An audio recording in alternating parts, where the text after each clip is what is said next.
Like, what is the, I guess for people who listen, like the biggest misconception about like this hormones and aging in general? Because again, I think it's getting better. Obviously, I think my generation kind of understands it, but like maybe my old man who's, Clint Eastwood from Gran Torino, you're talking like a dude who's like later 60s.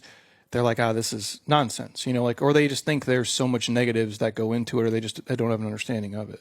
I mean, I think the biggest misconception is that there's a finite amount of time that a person should even worry about their hormones. I think people think I'm either too young or I'm too old, and they think it's like a window of 10 years, and that's completely not true. Our patients are getting younger and younger. I imagine you're seeing this in the fitness world as well, where people are really waking up to saying, no, I want to be fit. I want to actually be able to perform, and those clients or patients are getting younger, but also we have a lot of people over the age of 60, over the age of 70 that are benefiting. Patients in their 90s. From hormone replacement. Sure. But you say Clint Eastwood, part of the issue is with that, where they're going to say, no, I don't need this. Part of the issue is that many of them don't. In the sense that maybe they still could, and I'm not saying they couldn't benefit from it, but they have that mentality because they actually had a pretty good hormonal profile. They lived their lives that way.